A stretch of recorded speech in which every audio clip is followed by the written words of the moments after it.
ನಿಮ್ಮ ಪ್ರಕಾರ ಮುಂದಿನ ಪ್ರಧಾನಿ ಯಾರಾಗ? ಮೋದಿ ಸರ್ಕಾರ ಯಾವುದೇ ಆಗಲಿ ಕಾಂಗ್ರೆಸ್ ಮಾತ್ರ ಬೇಡ. ಈಗಿನ ಕಾಲದಲ್ಲಿ ನಮ್ಮ ಖೇಲೋ ಇಂಡಿಯಾ, ಏಷ್ಯನ್ ಗೇಮ್ಸ್ ಇವರೆಲ್ಲ ಯಾಕೆ ಅಷ್ಟೊಂದು ಮೋಟಿವೇಟೆಡ್ ಆಗಿ ನಮ್ಮ ದೇಶದ ಮೇಲೆ ಎಸ್ತಾವ್ರ ಅಂದ್ರೆ ಮೋದಿ ಸರ್ಕಾರನೇ ಕಾರಣ. Majority of the youth choose ಮಾಡೋದೇ ನರೇಂದ್ರ ಮೋದಿ. ಕಾಂಗ್ರೆಸ್ ಅಧಿಕಾರ ಕೊಟ್ಟು ನೋಡಿದ ಹೊಸದಾಗಿ ಬಿಟ್ಟಿ ಬಗ್ಗೆಗಳೇನ್ ಕೊಡ್ತಿದ್ದಾರೆ, ಪ್ರಾಪರ್ ಆಗಿ ಬರ್ತಿಲ್ಲ. ದಿವಾಳಿ ಆಗೋ ರೀತಿನೇ ಅವ್ರು ನಡ್ಕೊಂತಾರೆ. ಯಾವುದೇ ಸ್ಕಾಲರ್ಶಿಪ್ ಆಗಲಿ ಅದ್ರ ಮೇಲೆ ನಂಬ್ಕೊಂಡು ನಮ್ಮ ತರ ನೂರಾರು ಜನ ಇರ್ತಾರೆ. ಓಡೋದು ಲೇಟ್ ಆಗಿ ಮಾಡ್ತಾ ಇದಾರೆ, ಆ ಬಗ್ಗೆ ಈ ಬಗ್ಗೆ ಅಂತ ಎಲ್ಲ ಕಿತ್ಕೊಂತಾ ಇರ್ತಾರೆ. ಕಾಂಗ್ರೆಸ್ ಅಲ್ಲಿ ಪ್ರಾಮಿನೆಂಟ್ ಲೀಡರ್ ಇಲ್ಲ. ನಾವು ರಾಹುಲ್ ಗಾಂಧಿ ಅವ್ರನ್ನ ನೋಡಿರ್ಬೋದು. ಬ್ರಿಟನ್ಗೆ ಹೋಗ್ತಾರೆ, ಅಲ್ಲಿ ನಮ್ಮ ಇಂಡಿಯಾ ಬಗ್ಗೆ ಏನಾದ್ರು ಮಾತಾಡ್ತಾರೆ, ದೇಶದ ಬಗ್ಗೆ ಏನ್ ಮಾತಾಡ್ತಿದೀವಿ, ಏನ್ ಮಾಡ್ಬೇಕು, ಏನ್ ಮಾತಾಡ್ಬೇಕು, ಅವರೇ ಹೋಗಿ ಒಂದು ಮರ್ಯಾದೆ ತೆಗೆಯುವಂತ ಕೆಲಸ ಮಾಡ್ತಾರೆ. ಮೋದಿ ಅವ್ರು ನೋಡಿರ್ಬೋದು, ಅವ್ರು ಏನ್ ಆಶ್ವಾಸನೆಗಳು ಕೊಟ್ಟಿದ್ದಾರೆ ಅದ್ರ ರೀತಿನೇ ನಡ್ಕೊತಿದ್ದಾರೆ. ಜಮ್ಮು ಕಾಶ್ಮೀರಲ್ಲಿ ಎಲೆಕ್ಷನ್ ಮಾಡಕ್ ಹೋಗಿದ್ದಾರೆ. ಯಾವುದೇ ಒಬ್ಬ ರಾಜಕೀಯ ನಾಯಕರಿಗೆ ಆ ತಾಕತ್ ಇರ್ಲಿಲ್ಲ. ಈಗ ನರೇಂದ್ರ ಮೋದಿ ಅವರಾಗ್ಲಿ, ಬಿಜೆಪಿ ಸರ್ಕಾರ ಆಗ್ಲಿ ಮುಂದೆ ನಿಂತು ಅದನ್ನ ಮಾಡಕ್ ಹೋಗಿದೆ.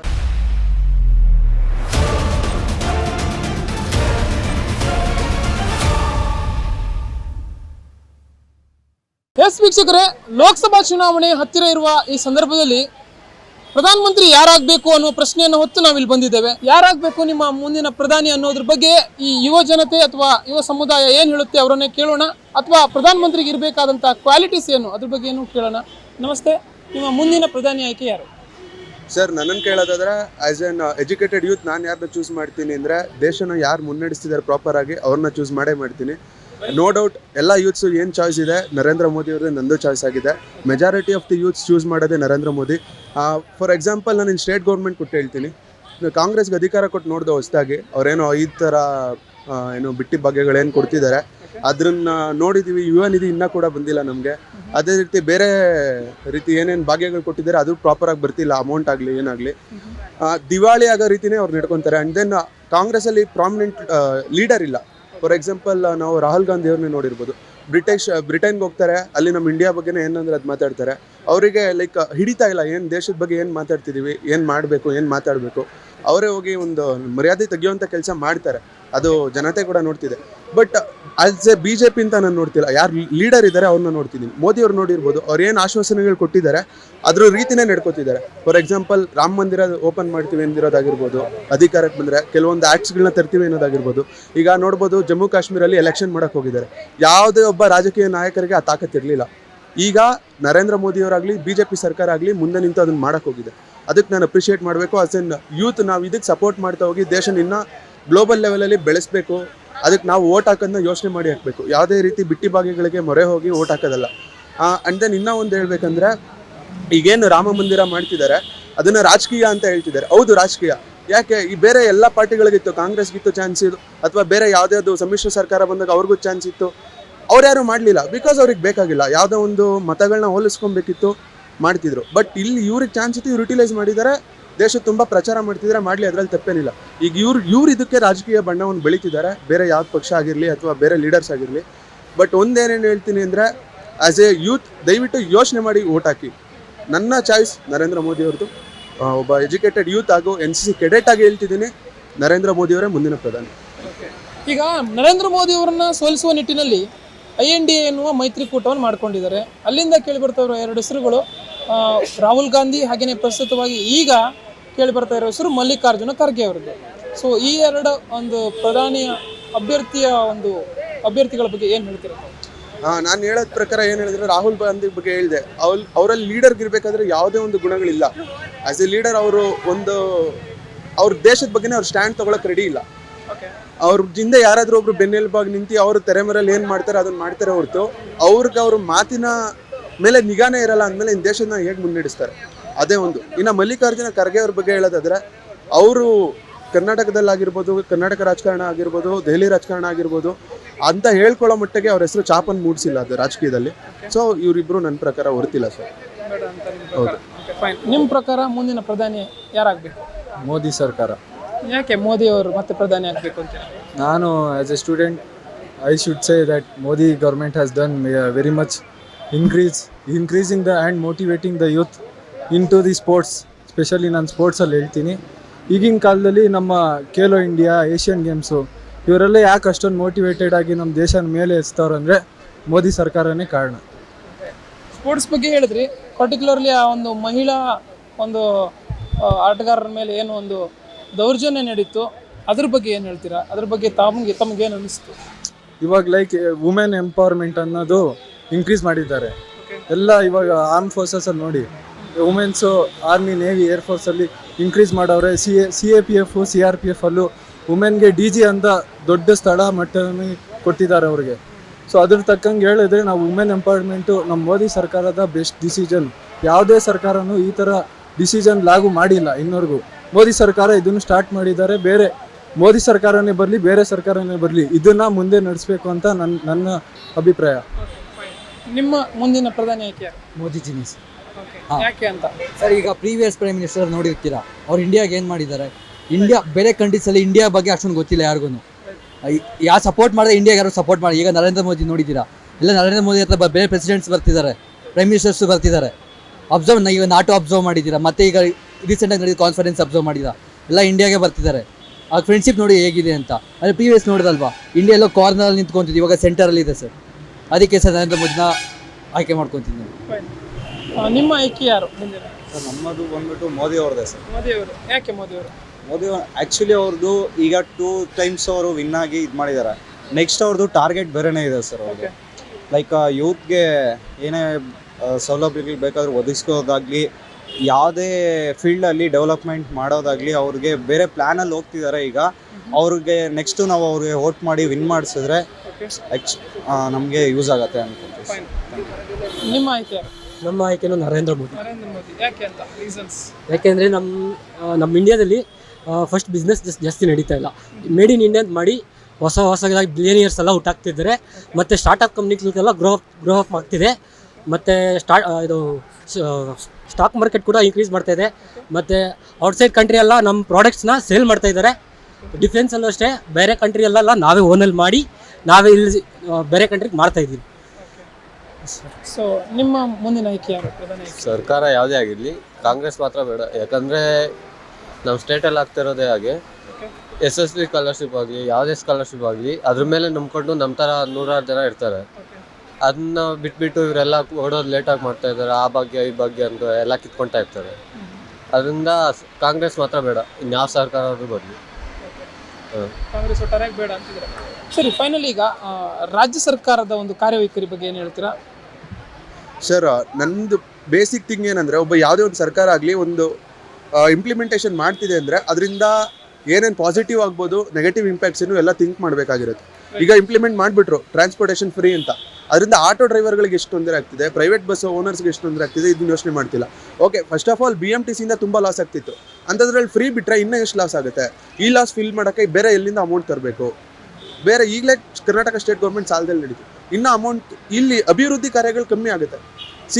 ಹಿಸ್ಟ್ರಿಯಿಂದ ತೆಗೆದು ನೋಡ್ಕೊಬೋದು. ಎಲ್ಲಿ ಫ್ರೀಗೆ ಹಾಕಿ ಕೊಡ್ತಿದ್ದಾರೆ, ಬಿಟ್ಟಿಗೆ ಕೊಡ್ತಿದ್ದಾರೆ, ಅಲ್ಲೆಲ್ಲ ದಿವಾಳಿ ಆಗಿರುತ್ತೆ. ಫಾರ್ ಎಕ್ಸಾಂಪಲ್ ಶ್ರೀಲಂಕಾ ನೋಡ್ಬೋದು ನಾವು. ನೆಕ್ಸ್ಟ್ ಕಾಂಗ್ರೆಸ್ ಸರ್ಕಾರಕ್ಕೆ ಏನಾದರೂ ಕೇಂದ್ರ ಸರ್ಕಾರ ಆಡಳಿತ ಮಾಡೋಕ್ಕೆ ಬಿಟ್ಟರೆ ಇಂಡಿಯಾ ಕೂಡ ನೆಕ್ಸ್ಟ್ ಶ್ರೀಲಂಕಾ ಆಗೋದ್ರಲ್ಲಿ ಡೌಟೇ ಇಲ್ಲ. ಈಗೇನು ಗ್ರಾಫ್ ಇನ್ಕ್ರೀಸ್ ಆಗ್ತಿದೆ, ನೆಕ್ಸ್ಟ್ ಗ್ರಾಫು ಫುಲ್ ಒಂದೇ ಸರಿ ಕೆಳಗೆ ಬರೋ ಚಾನ್ಸಸ್ ತುಂಬ ಇದೆ. ಅದು ನಾವು ಹಿಂದೆನೂ ನೋಡಿದ್ದೀವಿ. ಹಿಂದೆ ಯಾವ ಥರ ಇತ್ತು ಗ್ಲೋಬಲಲ್ಲಿ ನಮ್ಮ ಭಾರತಕ್ಕೆ ಬೆಲೆ, ಈಗ ಯಾವ ರೀತಿ ಸಿಗ್ತಿದೆ. ನೆಕ್ಸ್ಟು ಇನ್ನೊಂದು ಸ್ವಲ್ಪ ವರ್ಷಗಳಲ್ಲಿ ವಿಶ್ವದ ದೊಡ್ಡಣ್ಣ ಅಮೆರಿಕಾಯಿಂದ ಚೇಂಜ್ ಆಗಿ ಭಾರತ ಆಗಲೇ ಬರ್ತಿದೆ. ಏನೇ ಒಂದು ಸಜೆಷನ್ಸ್ ಇದ್ರೂ ಅಲ್ಲಿ ಮೋದಿಯವ್ರನ್ನ ಕರೀತಾರೆ, ಮೋದಿಯವ್ರನ್ನ ಅಧ್ಯಕ್ಷರನ್ನಾಗಿ ಮಾಡಬೇಕು ಅಂತ ಇದ್ದಾರೆ. ಸೊ ಇದೆಲ್ಲ ಬೆಳವಣಿಗೆ ನೋಡ್ಬೋದು. ಇನ್ನು ಇನ್ ಟರ್ಮ್ಸ್ ಆಫ್ ಡಿಫೆನ್ಸ್ ಅಂತ ಬಂದರೆ, ಡಿಫೆನ್ಸಲ್ಲಿ ಇದುವರೆಗೂ ಮಹಿಳಾ ಪ್ರಾಧಾನ್ಯತೆ ಇರಲಿಲ್ಲ. ಈಗ ನೋಡ್ತಿರ್ಬೋದು, ನೇವಿಯಲ್ಲಾಗಲಿ ಏರ್ಫೋರ್ಸಲ್ಲಾಗಲಿ ತುಂಬ ದೊಡ್ಡ ದೊಡ್ಡ ಹುದ್ದೆಗಳಿಗೆ ಮಹಿಳೆಯರನ್ನ ಆಯ್ಕೆ ಮಾಡ್ಕೊತಿದ್ದಾರೆ. ಇದರಿಂದ ಎಲ್ಲ ನೋಡ್ಬೋದು ಓವರ್ ಆಲ್ ಗ್ರೋತ್ ಆಗ್ತಿದೆ. Not only particular one field, over all development ಕಡೆ BJP ಒತ್ತು ಕೊಡ್ತಿದೆ. ಕೆಲವೊಂದು ಕಡೆ ಲೂಪ್ ಹೋಲ್ಸ್ ಇರ್ಬೋದು. ಯಾವುದೇ ಸರ್ಕಾರ ಪರ್ಫೆಕ್ಟಾಗಿ ನಡೆಯುತ್ತೆ ಅಂತ ನಾನು ಹೇಳಲ್ಲ. ಬಿಕಾಸ್ ಒಂದು ಯೂನಿಟ್ ಅಂದರೆ ಎಲ್ಲರೂ ಪಾಸಿಟಿವ್ ಇರೋರೇ ಇರಲ್ಲ, ಕೆಲವೊಂದು ಹುಳಗಳಿರ್ತವೆ, ಅವರಿಂದ ಲೂಪ್ ಹೋಲ್ಸ್ ಆಗ್ತಿದೆ. ಬಟ್ ಸರ್ಕಾರ ಅಂತ ನೋಡಿದ್ರೆ ಒಂದು ಯೂನಿಟ್ ವೈಸ್ ತುಂಬ ಚೆನ್ನಾಗಿ ನಡ್ಕೊಂಡು ಹೋಗ್ತಿದೆ. ಕರ್ನಾಟಕದಲ್ಲೂ ಅಷ್ಟೇ, ಒಬ್ಬರು ಒಳ್ಳೆ ಲೀಡರ್ ಸಿಗಲಿಲ್ಲ BJPಗೆ, ಯಡಿಯೂರಪ್ಪ ಅವ್ರನ್ನ ತೆಗೆದ್ರು. ಸೊ ಲೀಡರ್ ಇಲ್ಲದೇ ಸೋಲ್ಬೇಕಾಯ್ತು ಹೊರತು, ಒಬ್ಬರು ಒಳ್ಳೆ ಲೀಡರ್ ಇದ್ದಿದ್ರೆ ಕಾಂಗ್ರೆಸ್ ಅಧಿಕಾರಕ್ಕೆ ಬರ್ತಿರಲಿಲ್ಲ.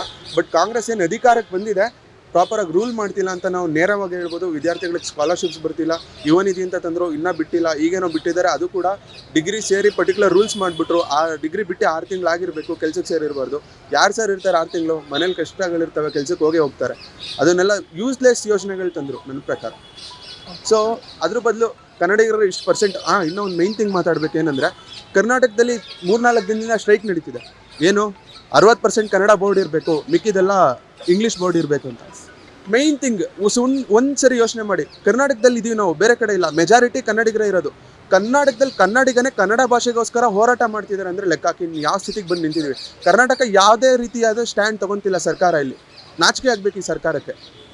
ಕನ್ನಡಿಗನೇ ಕರ್ನಾಟಕದಲ್ಲಿ ಕನ್ನಡ ಭಾಷೆಗೋಸ್ಕರ ಹೋರಾಡ್ತಿದ್ದಾನೆ ಅಂದರೆ ಲೆಕ್ಕ ಹಾಕಿ ಸರ್. ಬೇರೆ ಭಾಷೆಯವರಲ್ಲ, ಯಾರೋ ತಮಿಳವ್ರು ಬಂದು ನಮ್ಮ ಭಾಷೆಗೆ ಸ್ವಲ್ಪ ಸ್ಥಾನಮಾನ ಕೊಡಿ ಅಂತ ಕೇಳ್ತಿಲ್ಲ. ಕನ್ನಡಿಗರೇ ನಮ್ಮ ಭಾಷೆಗೆ ಸ್ಥಾನಮಾನ ಕೊಡಿ, ನಮ್ಮ ಭಾಷೆ ಉಳಿಸಿ ಅಂತ ಕೇಳ್ತಿದ್ದಾರೆ. ನಾಚಿಕೆ ಆಗಬೇಕು ಈ ಸರ್ಕಾರಕ್ಕೆ. ಯಾವುದೇ ರೀತಿ ಸ್ಟ್ಯಾಂಡ್ ತೊಗೊತಿಲ್ಲ. ಕಾವೇರಿ ವಿವಾದನೂ ಕೂಡ ಅಷ್ಟೇ. ಇದೇ ತಮಿಳ್ನಾಡಲ್ಲಿ ಅವ್ರದ್ದೇ ಮೈತ್ರಿಕೂಟದ ಸರ್ಕಾರ ಇದ್ರು. ನಾಚಿಕೆ ಆಗಬೇಕು ಇವ್ರಿಗೆ ಹೋಗಿ ಮೈತ್ರಿ ಲೈಕ್ ಒಂದು ಸಂಧಾನ ಮಾಡ್ಕೊಂಡು ಬರೋಕ್ಕಾಗಲಿಲ್ಲ ಅವ್ರಿಗೆ. ಸೆಂಟ್ರಲ್ ಗೌರ್ಮೆಂಟಾಗಿ ಬ್ಲೇಮ್ ಮಾಡಿದ್ರು. ಆ್ಯಂಡ್ ದೆನ್ ಅಕ್ಕಿ ಕೂಡ ಇವರೇ 10 kg ಕೊಡ್ತೀವಿ ಅಂತ ಇವರೇ ಡಿಕ್ಲೇರ್ ಮಾಡಿ ಸೆಂಟ್ರಲ್ ಗೌರ್ಮೆಂಟಿಂದ ನನಗೆ 10 kg ಅಕ್ಕಿ ಕೊಡ್ತಿಲ್ಲ ಅಂತ ಹೇಳಿದ್ರೆ, ಇವರು ಡಿಕ್ಲೇರ್ ಮಾಡಿದ್ರೆ ಸೆಂಟ್ರಲ್ ಗೌರ್ಮೆಂಟ್ ನಾನು ಕೊಡ್ತೀನಪ್ಪ ನೀನು ಡಿಕ್ಲೇರ್ ಮಾಡು ಅಂತ ಹೇಳಿದ್ರು. ಅವ್ರು ಕೊಡ್ತಾರೋ ಬಿಡ್ತಾರೋ ಫಂಡ್ಸ್ ಡಿಕ್ಲೇರ್ ಮಾಡಿದ್ಮೇಲೆ ಕೊಡಬೇಕಾಗಿರೋ ಜವಾಬ್ದಾರಿ ಇವ್ರದ್ದು. ಇವ್ರನ್ನ ಬ್ಲೇಮ್ ಮಾಡೋದಲ್ಲ. ಸೊ ಈ ಥರ ವಿಫಲವಾಗಿರೋ ಸರ್ಕಾರನ ನಾವು ಯಾವುದೇ ರೀತಿ ಸಪೋರ್ಟ್ ಮಾಡಬಾರ್ದು. ಆ್ಯಂಡ್ ದೆನ್ ಈ ರೀತಿ ಸರ್ಕಾರ ನನ್ನ ಮುಂದೆ ತಗೊಂಡು ಓಟ್ ಹಾಕ್ತೀವಿ ಅಂತ ಹೋದರೆ ಅದು ನಮ್ಮ ಏನು ಬುದ್ಧಿ ಇಲ್ಲ, ಬುದ್ಧಿಗೇಡಿತನ ಅಂತ ನಾನು ಹೇಳ್ತೀನಿ ಸರ್ ಅಷ್ಟೇ. ಸೊ ನೀವೇನು ಹೇಳ್ತೀರಾ ಅಂತಂದರೆ ಈ ಒಂದು ಪಂಚ ಯೋಜನೆಗಳು ಏನು ಜಾರಿಗೆ ಬಂತು ಕಾಂಗ್ರೆಸ್ ಗೌರ್ಮೆಂಟಿಂದ, ಇದ್ರ ಬಗ್ಗೆ ಏನು ಹೇಳ್ತೀರಾ? ಇದರ ಅನುಕೂಲತೆಗಳು ಅಥವಾ ಅನಾನುಕೂಲತೆಗಳು ಏನೇ ಇರ್ಬೋದು, ನಿಮ್ಮ ಅಭಿಪ್ರಾಯವೇನು? ನೋಡಿ, ಇವಾಗ ಗೌರ್ಮೆಂಟು ಬಸ್ಸು ವುಮೆನ್ಸ್ಗೆ ಫ್ರೀ ಅಂತ ಬಿಟ್ಟವ್ರೆ. ಇವಾಗ ನೋಡಿ, ಅವರು ಎಷ್ಟು ಜನ ತುಂಬ್ತಾರೆ, ತುಂಬ ಲಾಸ್ ನಡೀತೈತೆ. ಎಷ್ಟು ಜನ ತುಂಬ್ತಾರೆ. ಇವಾಗ ವುಮೆನ್ಸು ಮೆನ್ ಸೀಟಲ್ಲೂ ಕುತ್ಕೊಂಡ್ರು ನಾವೇನು ಹೇಳೋಕ್ಕಾಗಲ್ಲ.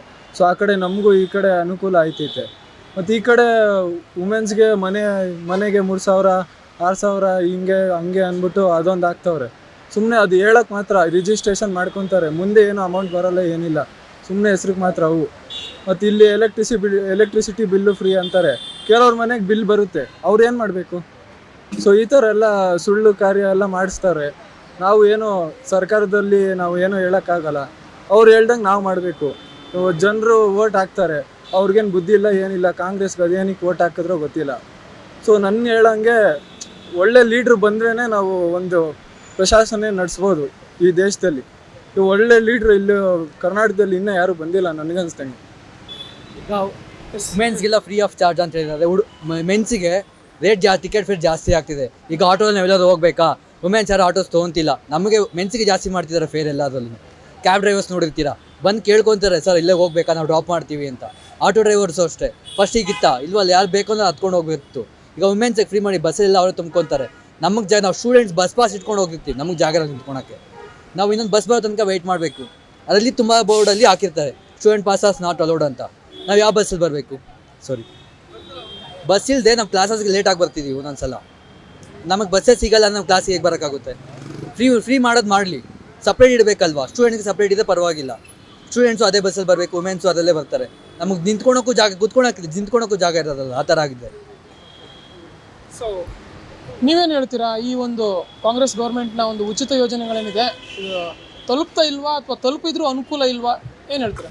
ಅಂದರೆ ವುಮೆನ್ಸ್ ಕೊಡೋ ಬದಲಾಗಿ ಒಂದು 60 ವರ್ಷ ಮೇಲೆ ಇರೋರಿಗೆ ಒಂದು 20 ವರ್ಷ ಕೆಳಗಡೆ ಇರೋರು ಕೊಟ್ಟಿದ್ದೀವಿ. ತುಂಬ ಚೆನ್ನಾಗಿರ್ತಾಯಿತ್ತು. ಯಾಕಂದರೆ ಸ್ಟೂಡೆಂಟ್ಗೂ ಎಲ್ಲ ಹೆಲ್ಪ್ ಆಗ್ತಾಯಿತ್ತು. ಅದೇ ರೀತಿ ಎಲ್ಲರಿಗೂ ಒಂಥರ ಒಳ್ಳೆಯ ಅಭಿಪ್ರಾಯ ಬರ್ತಾಯಿತ್ತು ಸರ್ಕಾರದ ಮೇಲೆ. ಅದನ್ನು ಬಿಟ್ಬಿಟ್ಟು ಇವರೆಲ್ಲ ಹೆಣ್ಮಕ್ಳಿಗೂ ಫ್ರೀ ಕೊಟ್ಬಿಟ್ರೆ ನಾವೇನು ಮಾಡೋದು? ನಾವು ಬೆಳಗ್ಗೆ ಬರಬೇಕಾದ್ರೆ ಕ್ಲಾಸ್ಗಳೆಲ್ಲ ಮಿಸ್ ಮಾಡ್ಕೊಳ್ತೀವಿ. 9 ಗಂಟೆ ಇರೋ ಕ್ಲಾಸ್ಗೆ 12 ಗಂಟೆ ಆಗುತ್ತೆ, 1 ಗಂಟೆ ಆಗುತ್ತೆ. ಅಷ್ಟೊತ್ತಿಗೆಲ್ಲ ಬಂದರೆ ಕ್ಲಾಸ್ಗೆ ಅಟೆಂಡ್ ಮಾಡ್ತಾರೆ.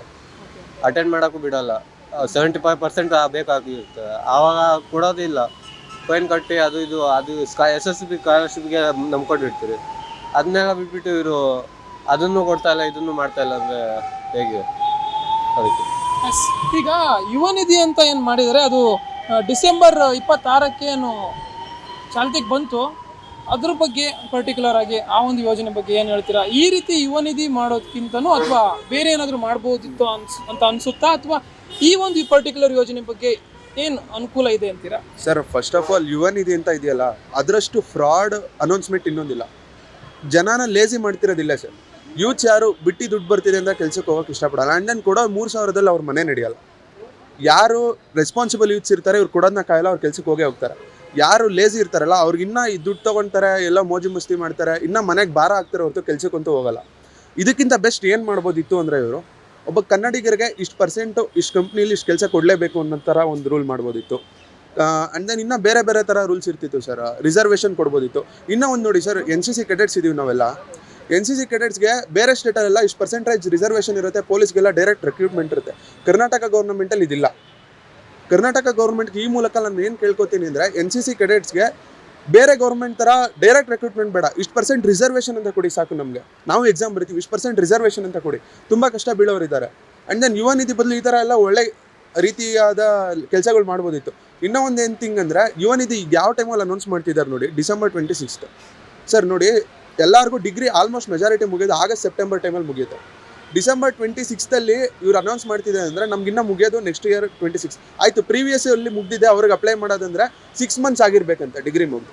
ಇಲ್ಲಿ ಈ ಕಡೆ 6 months ಆಗಿಲ್ಲ, ಈ ಕಡೆ ನಮ್ಮ ಡಿಗ್ರಿನೂ ಮುಗ್ದಿಲ್ಲ, ಯಾರು ಅಪ್ಲೈ ಮಾಡೋಕ್ಕೆ ಚಾನ್ಸೇ ಇಲ್ಲ. ಆ್ಯಂಡ್ ದೆನ್ ಹೋದ ವರ್ಷ ಅದರಿಂದ ಮುಂಚೆ ಬಿಟ್ಟಿರೋರು ಅಪ್ಲೈ ಮಾಡ್ಬೋದು ಅಂದರೆ ಚಾನ್ಸೇ ಇಲ್ಲ. ಬಿಕಾಸ್ ಯಾರು 1.5 ವರ್ಷ ಮನೇಲಿ ಕೂತಿರಲ್ಲ, ಕೆಲ್ಸಕ್ಕೆ ಹೋಗ್ತಿರ್ತಾರೆ. ಸೊ ಇದೆಲ್ಲ ಯೋಚನೆ ಮಾಡಿ ಸರ್ಕಾರ ಏನು ಅವ್ರು ರಾಜಕೀಯ ಬುದ್ಧಿಗಳು ತೋರಿಸ್ತಿದ್ದಾರೆ. ನಿಜವಾಗ್ಲೂ ರಾಜಕಾರಣಿಗಳು ರಾಜಕೀಯ ಬುದ್ಧಿಗಳು ತೋರಿಸ್ತಿದ್ದಾರೆ. ದಯವಿಟ್ಟು ಇಂಥ ನಾಚಿಕೆಯ ಕೆಲಸಗಳನ್ನ ಬಿಟ್ಟು ಯಾವುದು ದೇಶ ಉದ್ಧಾರ ಮಾಡೋದು ಅಥವಾ ರಾಜ್ಯ ಉದ್ಧಾರ ಮಾಡೋಂಥ ಕೆಲಸಗಳು ಮಾಡಿ ಯೋಜನೆಗಳು ತರ್ರಿ ಅಂತ ನಾನು ಈ ಮೀಡಿಯಾ ಮುಖಾಂತರ ನಾನು ಕೇಳ್ಕೊಂಡಿದ್ದೆ. ಎಸ್, ಈ ಯುವ ನಿಧಿ ಬಗ್ಗೆ ಹೇಳೋದಾದರೆ, ಹೇಳಿದ್ದೆ ಒಂದು ಅಂದರೆ ಚುನಾವಣೆ ಮುಂಚೆ ಹೇಳಿದ್ದೆ ಒಂದು, ಆಮೇಲೆ ನಡ್ಕೊಳ್ತಾ ಇರೋದೇ ಇನ್ನೊಂದು ಅಂತ ಅನಿಸುತ್ತಾ, ಹೇಗೆ? ಇದು ನಿಜ. ಅವ್ರು ಹೇಳಿದ್ದೆ ಒಂದು, ಮಾಡ್ಕೊಳ್ಳೋದೇ ಒಂದು.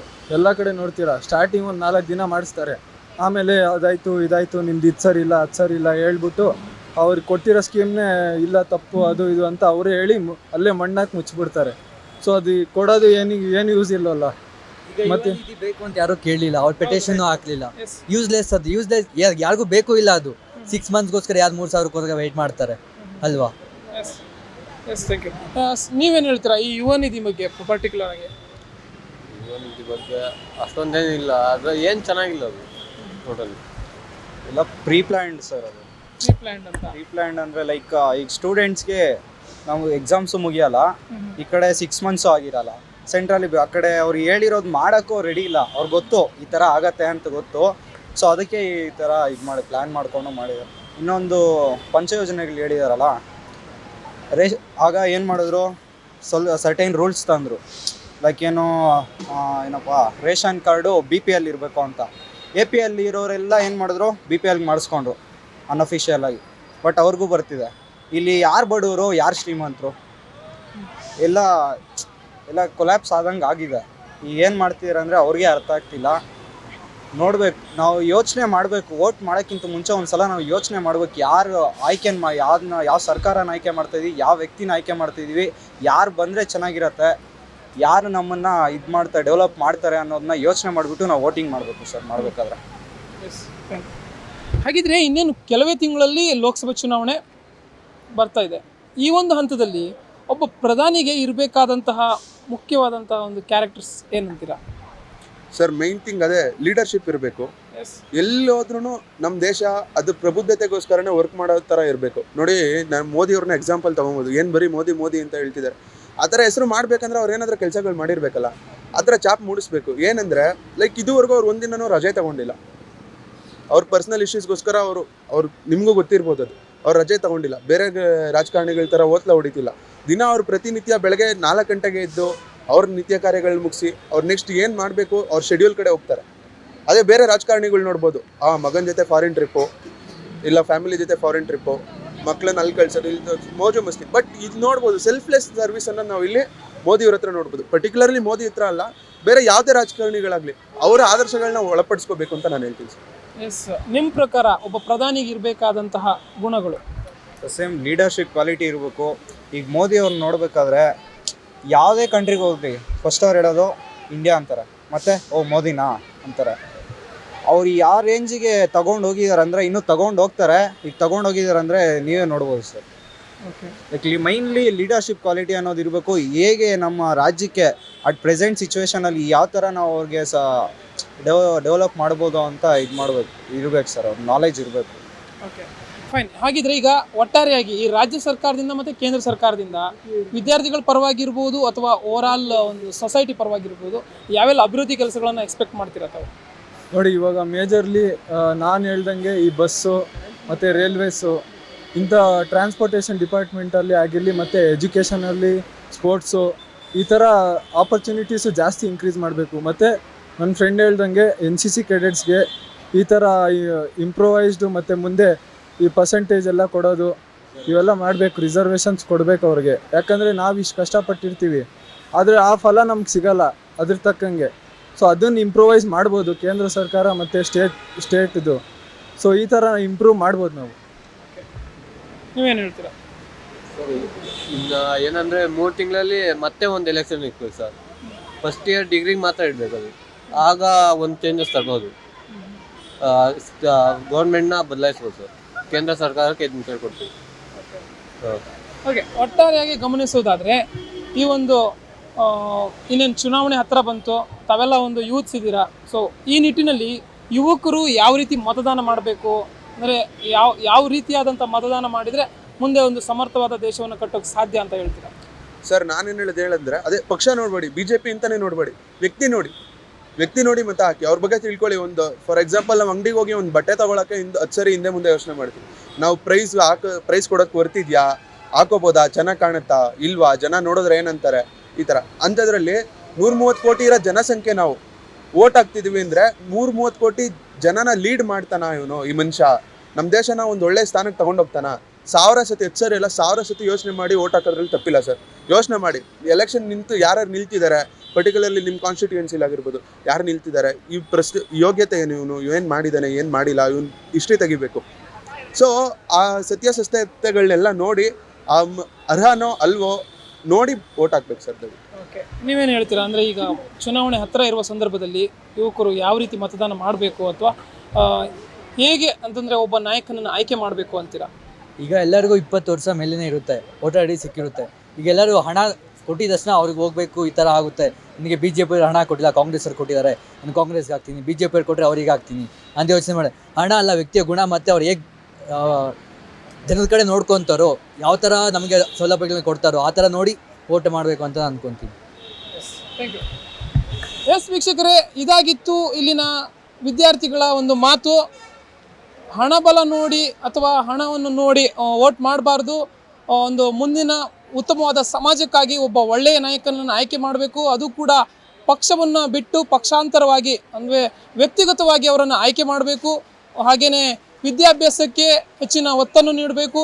ಹಾಗೆಯೇ ಉದ್ಯೋಗಾವಕಾಶ ಹೆಚ್ಚೆಚ್ಚಾಗಿ ಕಲ್ಪಿಸಬೇಕು. 130+ ಕೋಟಿ ಜನಸಂಖ್ಯೆ ಏನಿದ್ದಾರೆ, ಈ ಒಂದು ಜನಸಂಖ್ಯೆಯನ್ನು ನಡೆಸಲು ಒಬ್ಬ ಸಮರ್ಥ ನಾಯಕನನ್ನು ಆಯ್ಕೆ ಮಾಡಬೇಕು ಅನ್ನೋದು ಇಲ್ಲಿನ ವಿದ್ಯಾರ್ಥಿಗಳ ಅಥವಾ ಯುವ ಸಮುದಾಯದ ಒಂದು ಮಾತು. ಕ್ಯಾಮ್ರಾ ಪರ್ಸನ್ ಸಂದೀಪ್ ಜೊತೆ ಜಯಲೈಗೌಡ್, ಕರ್ನಾಟಕ TV, ಬೆಂಗಳೂರು.